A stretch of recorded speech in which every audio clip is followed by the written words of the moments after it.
ఆకుకూరలు ఆరోగ్యాన్ని మెరుగుపరచడంలో, మంచి ఆరోగ్యాన్ని అందించడంలో ముందుంటాయి. ప్రతి ఒక్క ఆకుకూరలో కావాల్సిన పోషకాలు పుష్కలంగా ఉంటాయి. అందుకని మన రోజువారీ ఆహారంలో ఏదో ఒక విధంగా ఆకుకూర ఉండేలా చూసుకోవాలి. దానివల్ల చాలా లాభాలు ఉంటాయి.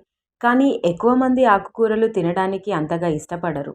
కాబట్టి వాటిని నేరుగా కాకుండా ఏదో ఒక వెరైటీగా వండుకొని తినడానికి ప్రయత్నించాలి. ఆకుకూరలు చిన్న పిల్లలకి పెడితే వారిలో మంచి పెరుగుదల, శక్తి, ఆరోగ్యం ఉంటాయి. చిన్న పిల్లలకే కాదు, ఆకుకూరలు అందరికీ మేలు చేస్తాయి. ఆరోగ్యాన్ని అందించడంలో ఇవి మంచి ఔషధంగా చెప్పుకోవచ్చు. ఇలాంటి ఆకుకూరల్లో గోంగూర కూడా ఒకటి. ఈ గోంగూరలో ఉండే విటమిన్ సి రోగనిరోధక శక్తిని పెంచి అనారోగ్యం బారిన పడకుండా అనారోగ్యంతో పోరాడేలా చేస్తుంది. ఇన్ఫెక్షన్ల నుండి కాపాడుతుంది.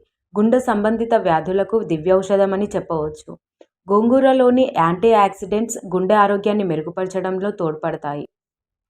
అలాగే గోంగూరలో ఉండే విటమిన్ ఏ కంటికి సంబంధించిన సమస్యలని నయం చేయడంతో పాటు కంటి చూపును మెరుగుపరుస్తుంది.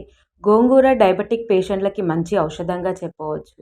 రోజు గోంగూర తీసుకుంటే రక్తంలో చక్కెర స్థాయి అదుపులో ఉంటుంది. గోంగూరలో ఫైబర్ ఉంటుంది. దీనిని క్రమం తప్పకుండా తీసుకుంటే జీర్ణక్రియ బలోపేతం చేయటంతో పాటు బరువు తగ్గడానికి కూడా సహాయపడుతుంది. దీనిలోని కాల్షియం కండరాలని బలంగా చేస్తాయి. దంతాలని కూడా ఆరోగ్యంగా ఉంచుతాయి. గోంగూరలో ఐరన్ పుష్కలంగా ఉంటుంది. అది ఎర్ర రక్త కణాలని ఉత్పత్తి చేయడానికి దోహదపడుతుంది.